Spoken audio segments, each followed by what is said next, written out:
E uma peça de teatro no meio de uma praça é interrompida pela polícia militar por desrespeito aos símbolos nacionais. Os atores vestiam saias e uma farda que lembra o uniforme da PM. As bandeiras do Brasil e do estado de São Paulo estavam de cabeça para baixo, enquanto o hino nacional era tocado em uma espécie de mixagem com a música A Paz, de Gilberto Gil. O diretor da peça foi preso. Tudo isso aconteceu há uma semana em Santos, litoral de São Paulo. Caio Martinez Pacheco, diretor da trupe Olho da Rua, foi liberado pela polícia horas depois. Só na delegacia, depois que eu estava lá já há mais de meia hora, que eu fiquei sabendo que a acusação formal era de desrespeito com os símbolos nacionais, que no caso a gente utiliza o hino nacional intercalado com aquela música A Paz do Gilberto Gil para poder fazer uma cena que remonta a um processo de pacificação numa comunidade.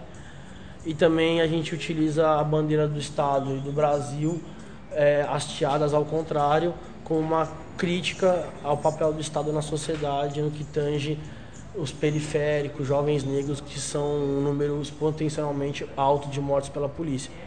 Então, esses símbolos que a gente usa foram tipificados como desrespeito aos símbolos nacionais, sem levar em consideração que a sociedade que a gente vive hoje utiliza o símbolo nacional da bandeira para estampar chinelo, cueca, calcinha, biquíni, toalha, qualquer tipo de mercadoria, e isso é permitido. Quando a gente quer ressignificar dentro do campo das artes, a gente é enquadrado numa lei da ditadura militar, né? Pois é, o que é certo e o que é errado em toda essa história, hein? Nós recebemos aqui no Metrópolis João Elias Neri, que é pesquisador da USP, e Júlio César Fernandes Neves, que é ouvidor da Polícia do Estado de São Paulo. Boa noite para vocês. Boa noite. Boa noite, Cunha. O que aconteceu e por que aconteceu isso, João?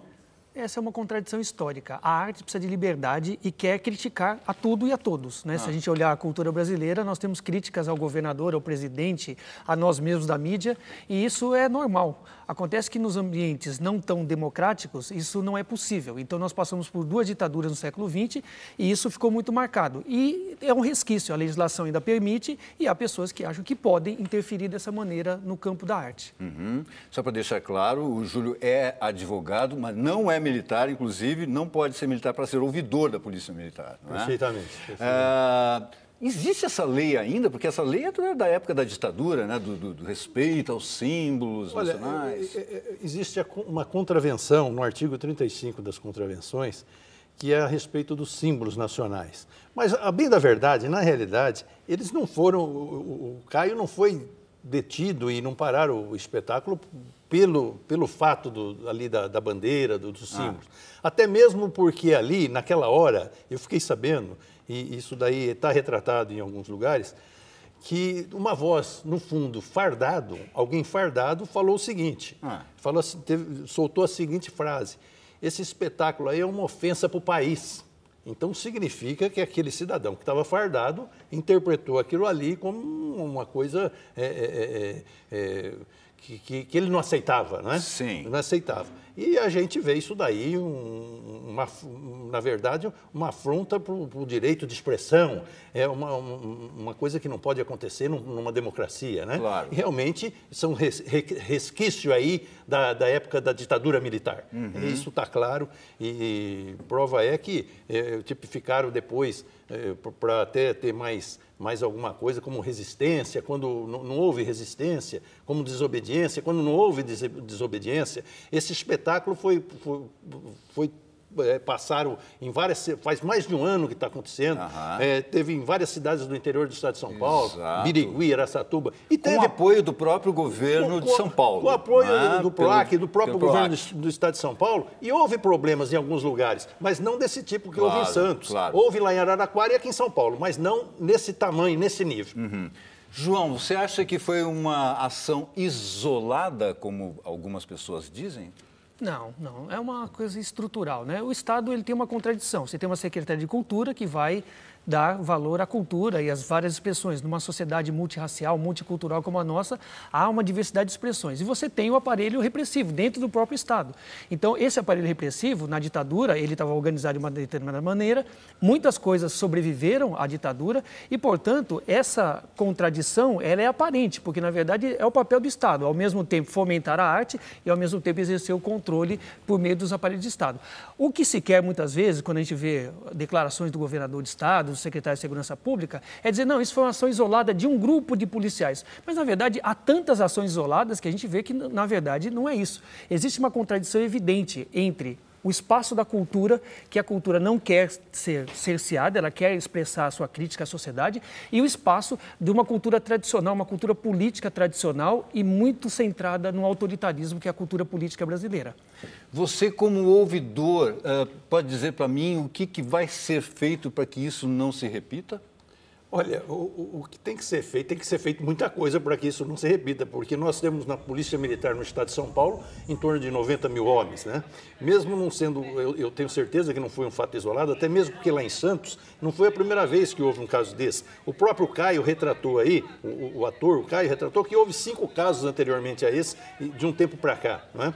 Mas o que precisa ser feito, na realidade, é conscientizar os agentes militares, agentes da Polícia Militar, que nós estamos numa democracia. E hoje nós não temos aquela censura da época da ditadura, não é? E tem militar que ainda não entendeu isso daí. Não são todos, mas tem aqueles que realmente não teve essa compreensão da democracia, né? Claro. No país democrático, a arte aí tem que correr solta, né? Não desse jeito que fizeram aí em Santos, que foi uma coisa muito triste, muito difícil para quem admira a arte compreender essa atitude brusca e intolerante da Polícia Militar. Claro.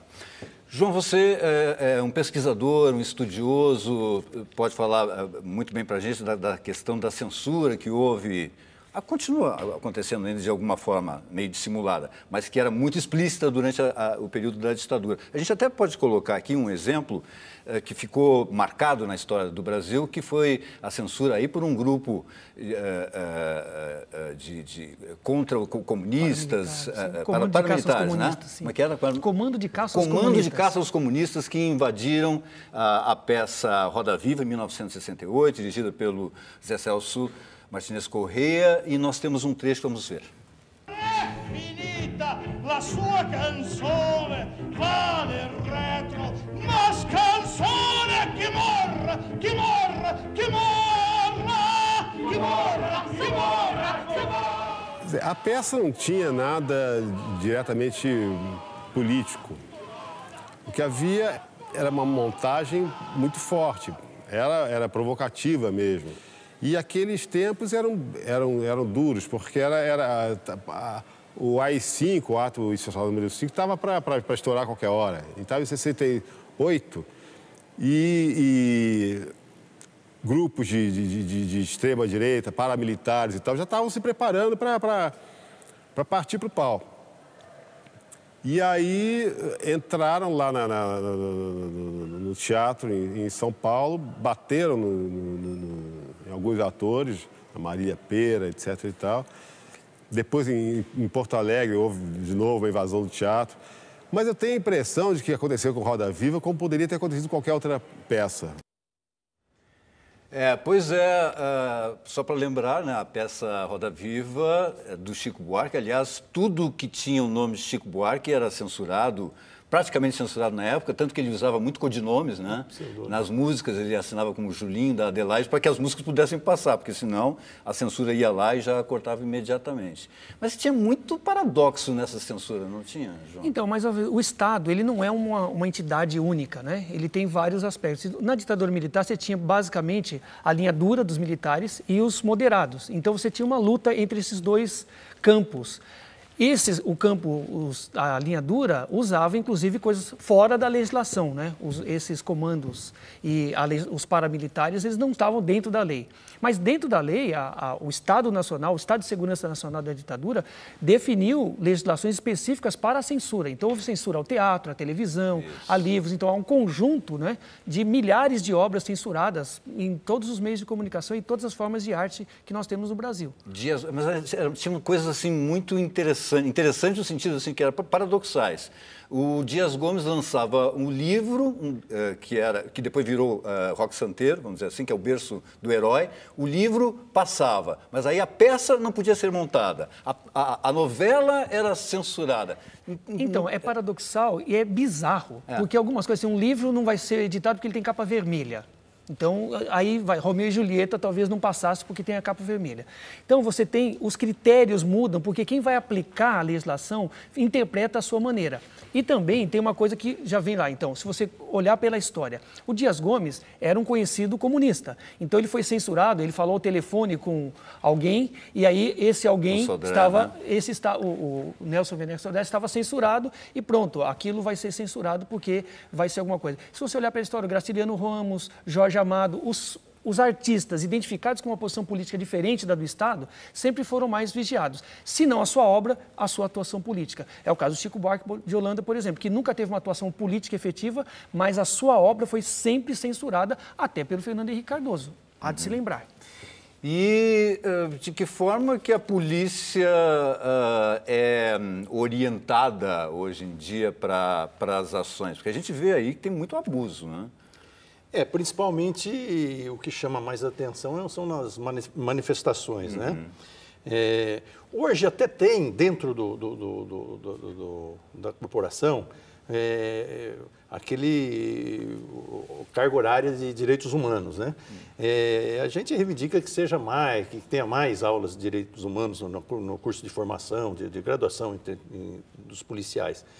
Mas é complicado porque os resquícios de uma polícia que vinha lá daquela época da ditadura, existe. Quem falar que não existe é mentiroso, né? Sim. Tanto existe que você vê acontecendo aí nessas manifestações, essas ações ilegais por parte dos policiais, onde jornalistas são presos, ficaram cegos, enfim, um monte de desastre, tragédia aí na ação policial. Mas a gente está sempre tentando melhorar isso daí através do contato com a corporação, né? A gente sente que o comando da polícia tem preocupação nisso daí, mas não é só o comando que tem que ter preocupação, tem que ser aquele corpo inteiro, são quase 80, 90 mil homens aí na Polícia Militar. Isso é uma preocupação da ouvidoria. A ouvidoria é um órgão bem recente, faz 21 anos só, e até mesmo dentro da Polícia Militar você vê preocupação com a ouvidoria. Existe um projeto de lei hoje da bancada da bala para destituir o modo que o ouvidor, para mudar o modo de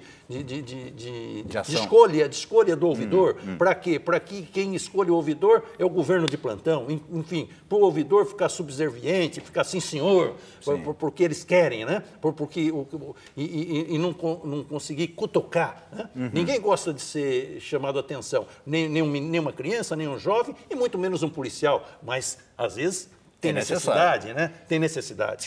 É necessário chamar a atenção desde a criança até o policial, exatamente. Inclusive. E a gente espera que isso não aconteça. E a ouvidoria está aí para isso, é o ombudsman da polícia. Exatamente. Né? E eu sou o porta-voz, o ouvidor está aqui no cargo como porta-voz desse cidadão comum que não tinha voz, que não era ouvido e não tinha voz. O ouvidor representa esse cidadão da periferia, o negro pobre da periferia, que é retratado nessa peça que nós estávamos discutindo hoje.